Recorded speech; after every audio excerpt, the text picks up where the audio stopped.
Boa noite, meus aterrorizados. Aqui é Angel Black com mais histórias de terror para vocês. Mas antes de irmos para a história de hoje, peço para você que não é inscrito que se inscreva no canal.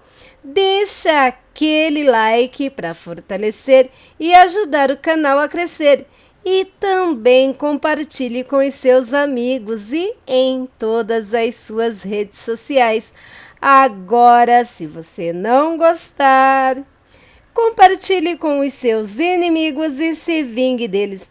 Também não deixem de estar ativando todas as notificações do canal tocando o sininho. Isso mesmo, pois só assim você receberá em primeira mão o conteúdo do canal assim que ele chegar no YouTube. E agora, sem mais delongas, vamos para o primeiro relato de hoje.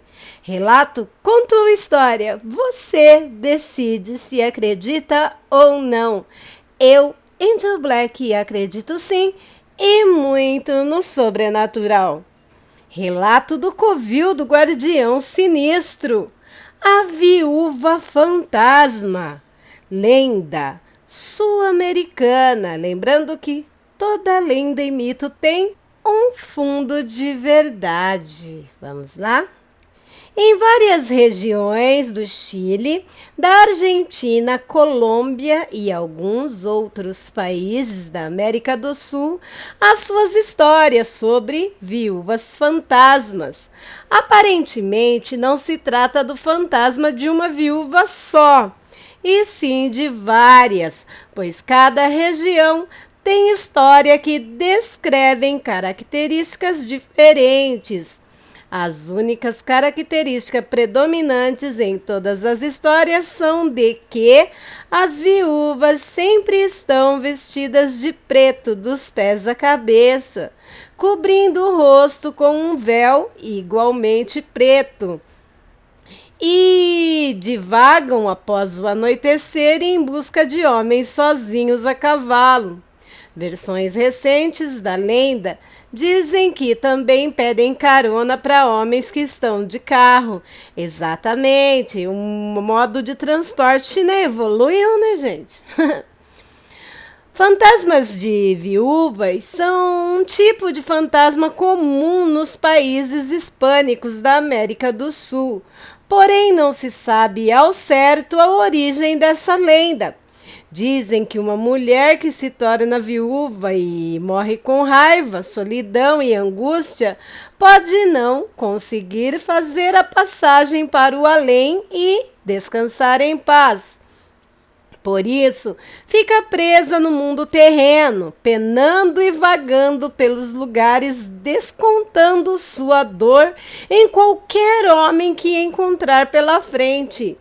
Já algumas versões dizem que a mulher, tomada pela raiva e o desconsolo, fez um pacto com o capiroto para obter poderes sobrenaturais após a morte, para poder assombrar a região. Essas viúvas fantasmas costumam vagar por estradas desertas e escuras, esperando que passem homens a cavalos ou de carro, até mesmo a pé, para aterrorizá-los. Visto que algumas delas pulam na garupa do cavalo e apertam o dorso do homem até que esse desmaie asfixiado e caia do cavalo morrendo por asfixia ou por ferimentos da queda. Outras possuem o poder de dominar o cavalo, mesmo sem montá-lo, e guiá-lo até o penhasco, matando ambos, o cavalo e o homem que o montava. Apesar das histórias quase sempre serem trágicas, há também viúvas fantasmas que não apresentam tanto perigo e gostam de apenas aterrorizar os homens. Sobem na garupa do cavalo, mas se deixam cair no chão de propósito, fazendo barulho de saco de ossos ao atingir o solo, deixando o indivíduo fugir enlouquecido de medo. No povoado de Amblaio, na cidade de Salta, na Argentina, há uma lenda de uma viúva fantasma que esconde um tesouro perdido e que o descobrimento desse tesouro pode libertá-la e fazê-la descansar em paz. A viúva trai os homens até o lugar escuro, onde está o tesouro, porém, dominada pelo ódio, acaba matando eles asfixiados, dando-lhes um abraço de início que é suave e cálido, mas acaba apertando e até levá-los à asfixia. E por isso a viúva fantasma do povoado de Amblaio está condenada a vagar pela terra até que alguém descubra o seu tesouro. Alguém aí dos meus queridos aterrorizados já ouviram falar das lendas, mitos e histórias dessas viúvas fantasmas? Quem aí teria coragem de chegar perto de uma se aparecer no seu caminho à noite? Bom, perguntas feitas, vamos ao próximo relato de hoje. E esse é do grupo Casos de Assombração 2, por Cláudia Ferrari, Mão da Glória. Um talismã macabro para abrir portas e passagens. Quem já ouviu falar da mão de Glória, levanta a mão. Ai, desculpem, não resisti. Dentre os muitos objetos peculiares e bizarros do submundo oculto, a mão de Glória talvez seja um dos mais conhecidos, em parte por figurar filmes e histórias de horror, que a tornaram bastante conhecidas.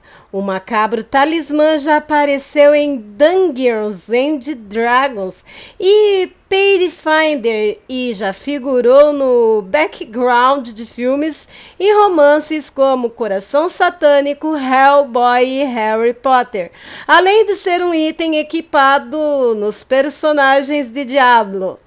A mão de Glória, no entanto, é um objeto bastante real, com uma longa história de mito e fato, que se mistura criando um confuso folclore, cheio de superstições e crendices. O termo mão da glória acredita-se que deriva do francês main de gloire, o nome mágico da raiz da mandrágora ou mandrágore. Bom, há quem diga que a mandrágora é uma planta que nasce do sêmen dos enforcados. Bom, voltando ao relato, essa raiz, que os alquimistas e feiticeiros consideram um potente ingrediente místico, crescia em lugares onde criminosos e malfeitores eram executados. Não disse? A mandrágora também era usada como combustível para lamparinas, criando uma luz tênue, utilizada por ladrões, para não chamar muita atenção. A sinistra mão de Glória é citada em grimórios de feitiçaria como Petit Albert, em 1722, e no Compendium Maleficarum, um manual italiano escrito por caçadores de bruxas e publicado em Veneza, no ano de 1608. É provável que a crença nos poderes mágicos desse talismã seja ainda mais antiga, remontando ao Império Romano ou mesmo antes dele. Sabe-se que os etruscos acreditavam que pedaços do corpo de pessoas poderosas retinham partes de seu poder. Usando estas partes cuidadosamente embalsamadas, acreditavam obter a sua força, vitalidade ou as habilidades do dono original. Essa crença também era comum entre os celtas, que preservavam crânios, ossos, línguas, dentes e até a genitália de indivíduos notáveis, como verdadeiros tesouros. Mesmo os romanos colecionavam partes de inimigos vencidos em suas campanhas, que eram contrabandeadas para o coração do império e mostradas como mórbidos troféus conquistados em território bárbaro. No norte da Inglaterra, existem muitas narrativas a respeito da criação e do uso da mão da glória por feiticeiros, bruxos e ladrões que se valiam das suas capacidades. Em 1590, um certo John Fian confessou sob tortura durante um julgamento de bruxos ocorrido na Escócia ter invadido uma igreja usando uma mão da glória. Fian, claro, foi condenado por heresia e bruxaria. A mão da glória clássica é uma mão de homem, cortada na altura do pulso, devidamente seca e mumificada, para melhor conservação e manipulação. O processo de secagem deixa a mão curtida. Ela adquire uma coloração cinzenta e um aspecto de couro rústico. Uma camada de cera é aplicada nos dedos para que eles endureçam em uma posição esticada. Na ponta de cada dedo acrescenta-se um pavio de acendimento feito de cabelo, preferencialmente de uma jovem mulher virgem. Cada ponta de dedo se torna dessa maneira uma vela que pode ser acesa para invocar as suas propriedades místicas. Algumas mãos da glória se diferem quanto à sua aparência. Algumas possuem uma corda para que possa ser colocada em volta do pescoço, enquanto outras são ajustadas para permanecer de pé sobre uma superfície plana, como um bizarro castiçal. Em alguns modelos, a mão permanece fechada, segurando uma única vela. Esta é geralmente feita de gordura humana extraída da barriga ou das nádegas de uma criança não batizada. A confecção deste medonho talismã místico depende de algumas condições que devem ser observadas. Em primeiro lugar, a mão deve ter uma origem específica. Ela deve ser cortada de um assassino que foi enforcado pelos seus crimes. A mão deve ser extraída do corpo enquanto este ainda estiver pendendo na ponta da corda.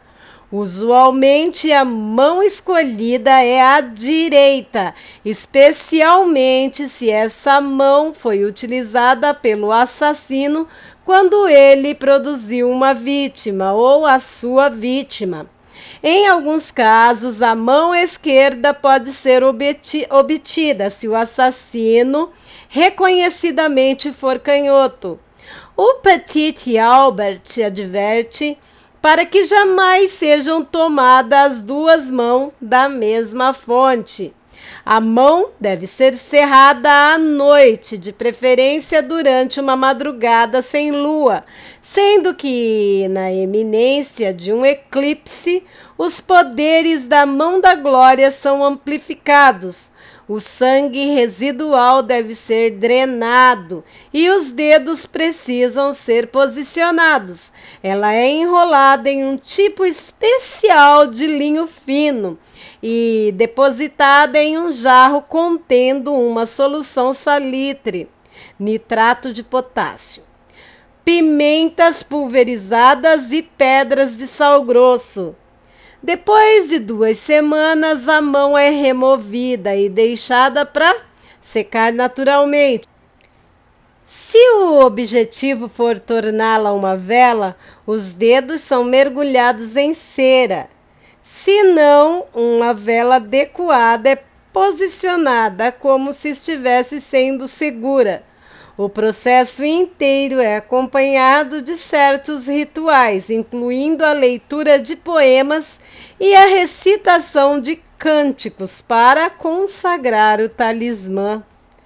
O Petit Albert Grimório, que inspirou as lendas de Saint Albertus Magnus, apresenta esse método para a criação da mão de glória, conforme citado por Grilot de Givry em seu livro Bruxaria, Mágica e Alquimia, Witchcraft, Magic and Alchemy, mas parecem haver várias outras formas de criação da mão, envolvendo, entre outras coisas, o uso de uma serra de ferro frio, a exposição do talismã à luz da lua cheia e a imersão da mão em uma panela contendo ervas, cuja beberagem deve ser consumida pelo bruxo. Eca!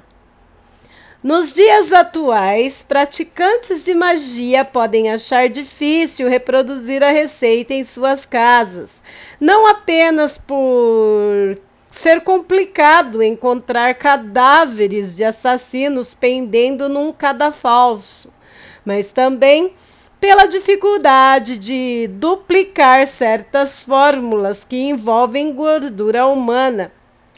E isso sem falar de cabelos de virgens, um item que não se encontra em qualquer mercado. Dada a raridade dos ingredientes, mãos da glória devem ser encomendadas a feiticeiros que confeccionam os objetos seguindo uma regra de não pergunte onde e como ela foi feita. Acreditem ou não, o mercado para esse tipo de talismã místico é enorme e alguns praticantes de magia oferecem a criação deles por um preço elevado. Mas qual seria a razão para justificar a criação e uso de uma coisa tão macabra? Segundo a crença, a mão da glória possui poderes e capacidades sobrenaturais que podem ser invocadas pelo seu proprietário. Essas capacidades sobrenaturais envolvem sempre o princípio de abrir portas e passagens e garantir adentrar uma casa sem oposição. Existem muitas descrições quanto aos poderes do objeto, entre os quais se encontram a faculdade de ficar invisível pelo tempo em que uma vela se mantiver acesa, enxergar na completa escuridão, não produzir som ao se mover, ou ainda provocar um estado de sonolência tamanho nas pessoas a ponto delas não perceberem a sua presença. O folclore da mão da glória também envolve a descrição de trancas e fechaduras sendo desmontadas ou se abrindo quando tocadas pela mão da glória. Em alguns relatos, cada vela ou dedo aceso representa uma pessoa no interior de uma casa ou habitação que será afetada pelo talismã. A pessoa é imediatamente afetada, tornando-se sonolenta e desatenta, incapaz de perceber a presença do indivíduo que a usou, ou seja, do indivíduo que usou a mão. Se qualquer momento uma das velas se apaga, uma pessoa desperta e pode perceber a presença de um invasor. Essa parte da lenda é importante, pois em muitas narrativas o utilizador comete o erro de não saber quantas pessoas estão na casa ou simplesmente deixa o fogo apagar.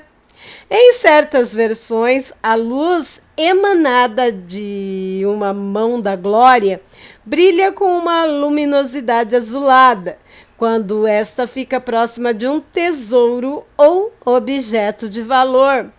Havia, no entanto, maneiras de se proteger dos efeitos e poderes da mão da glória. Beber um copo de leite fresco era uma maneira de diminuir os efeitos mágicos do talismã. Mas a forma mais confiável de proteger essa casa era espalhar um tipo de unguento no batente da porta e nas janelas. O preparado místico tinha que ser produzido com a fervura de bexiga de um gato preto. Ai, que dó do bichinho! A gordura de uma galinha branca e um pouco de sangue de coruja. Essa mistura precisava ser preparada numa noite de lua cheia e espalhada na primeira noite do verão, protegendo a casa e seus habitantes por um ano inteirinho. Segundo uma narrativa britânica, a precaução ajudou a capturar um bruxo em 1797 que teria usado uma mão da glória para roubar uma pensão em North Steinmoor. A macabra relíquia teria sido recolhida pelo dono da taverna e preservada até ser encontrada em 1935 por um antiquário que a comprou e mais tarde doou para o Museu Whitby. De acordo com muitos historiadores, esta é a última mão da glória original.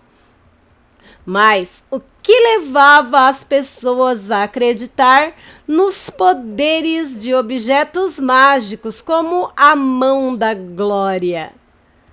As raízes dessa lenda, sem dúvida, estão atreladas a crenças de que certos objetos ou coisas vivas tinham poderes que poderiam ser roubados e acessados pelas pessoas. Estudiosos compreendem que essas crenças como um tipo de magia complacente. As pessoas se perguntavam, o que poderiam proporcionar melhores condições para passar desapercebido por guardas e vigias. A resposta era a mão de um assassino, alguém que atuou sua vida inteira de forma discreta. Da mesma maneira, a mão do assassino também permitia abrir portas e fechaduras.